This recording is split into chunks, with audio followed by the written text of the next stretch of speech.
తెలంగాణ రాజకీయాలు ఆసక్తికరంగా సాగుతున్నాయి. ఎమ్మెల్సీ ఎన్నికల నేపథ్యంలో పార్టీల మధ్య నువ్వా నేనా అన్నట్లు డైలాగ్ వార్ నడుస్తోంది. కట్ చేస్తే ఇటీవల జరిగిన ఎమ్మెల్సీ ఎన్నికల్లో సత్తా చాటడం కమలనాథుల్లో జోష్ నింపింది. కాంగ్రెస్ మాత్రం ఇంత మాత్రానికే అంత హడావిడి ఎందుకంటూ కౌంటర్ ఇస్తోంది.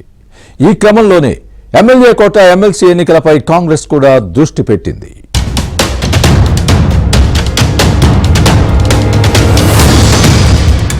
తెలంగాణలో పట్టభద్రుల ఉపాధ్యాయ ఎమ్మెల్సీ ఎన్నికల పోరు కాంగ్రెస్ బీజేపీల మధ్య నువ్వా నేనా అన్నట్లుగా జరిగింది, సాగుతోంది. గెలుపుపై ధీమా వ్యక్తం చేస్తూనే ఒకరిపై ఒకరు మాటల తూటాలు పేల్చుకున్నారు. అయితే ఈ దఫా బీజేపీ అద్భుత విజయాన్ని అందుకుంది.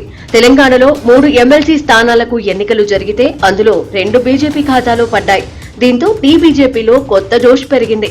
2 ఎమ్మెల్సీలు బీజేపీ ఖాతాలోకి రావడంతో మరింత బలం పెరిగినట్లు బీజేపీ భావిస్తోంది.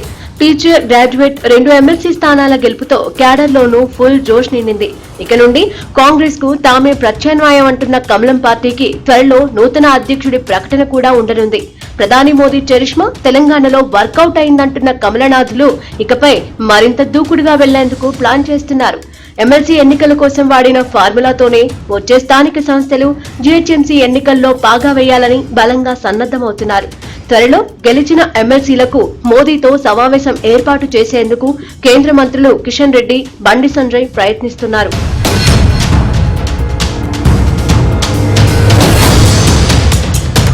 ఎమ్మెల్సీ ఎన్నికల్లో వచ్చిన ఫలితాలతో బీజేపీకి రాజకీయంగా మరింత బలం పెరిగింది. ఇప్పటికే బీజేపీ నుంచి హైదరాబాద్, రంగారెడ్డి, మహబూబ్ నగర్ జిల్లాల ఉపాధ్యాయ ఎమ్మెల్సీగా ఏవిఎన్ రెడ్డి ప్రాతినిధ్యం వహిస్తున్నారు. ఇప్పుడు లేటెస్ట్ గా గెలిచిన 2 స్థానాలతో అది 3కు చేరింది.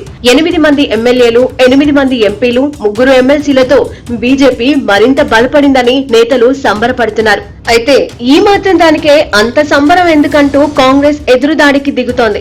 ముందుంది ముసళ్ల పండుగ అంటూ కౌంటర్ ఇస్తోంది. ఈ క్రమంలోనే బీజేపీ, కాంగ్రెస్ నేతల మధ్య మాటల యుద్ధం నడుస్తోంది. తెలంగాణ ఎమ్మెల్సీ ఎన్నికల్లో ప్రజలు స్పష్టమైన అభిప్రాయాన్ని చెప్పారని కేంద్ర మంత్రి కిషన్ రెడ్డి అన్నారు. తెలంగాణ ప్రజల తీర్పే కాంగ్రెస్ కు చెంపపెట్టు లాంటిదన్నారు. ఎన్నికల్లో తెలంగాణ ప్రజలకు ఇచ్చిన హామీలు అమలు చేయాలని కిషన్ రెడ్డి డిమాండ్ చేశారు. అయితే కేంద్ర మంత్రిగా ఉన్న కిషన్ రెడ్డి దమ్ముంటే కేంద్రం నుంచి నిధులు, పనులు తీసుకురావాలని మంత్రి పొన్నం కౌంటర్ ఇచ్చారు.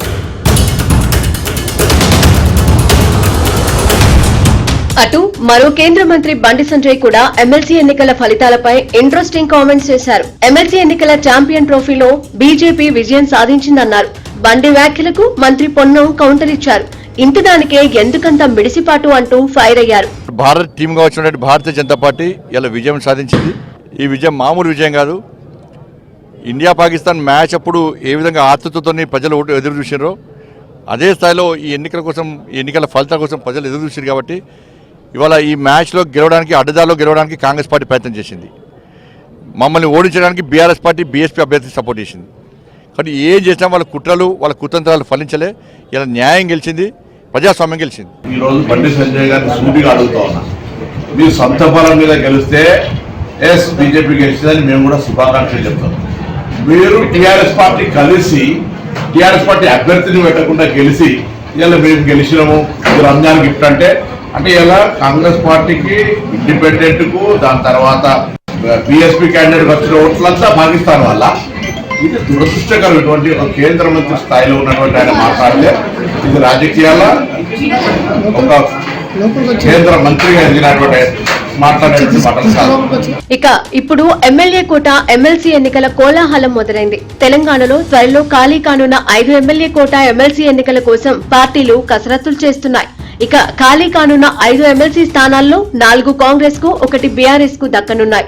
ఇక ఎమ్మెల్సీలుగా పోటీ చేసేవారు నామినేషన్ దాఖలు చేసుకోవడానికి ఈ నెల 10వ తేదీనే చివరి గడువు కావడంతో 4 స్థానాలకు అభ్యర్థులను ఎంపిక చేసేందుకు Congress party PCC core committee ఇప్పటికే కసరత్తు ప్రారంభించింది.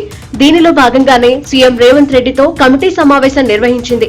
అయితే దీనిపై మరింత క్లారిటీ కోసం మరోసారి సమావేశం కావాలని పీసీసీ నిర్ణయించినట్లు సమాచారం. ఇక ఈ ఎమ్మెల్యే కోట ఎమ్మెల్సీ పదవుల కోసం కాంగ్రెస్ పార్టీ నేతల దగ్గర నుంచి ఇప్పటికే పీసీసీ వద్దకు భారీ సంఖ్యలో దరఖాస్తులు అందినట్లు తెలుస్తోంది.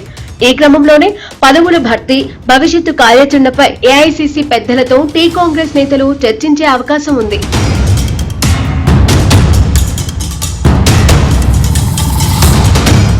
కాంగ్రెస్ పార్టీ నలుగురికి ఎమ్మెల్సీగా అవకాశం ఇచ్చే ఛాన్స్ ఉండగా సొంత పార్టీ నుంచే దాదాపు 40 మంది నేతలు పోటీ పడుతున్నారు. ఇందులో ప్రధానంగా అసెంబ్లీ, పార్లమెంటు ఎన్నికల్లో ఓడిన వారే అధికంగా ఉన్నారు.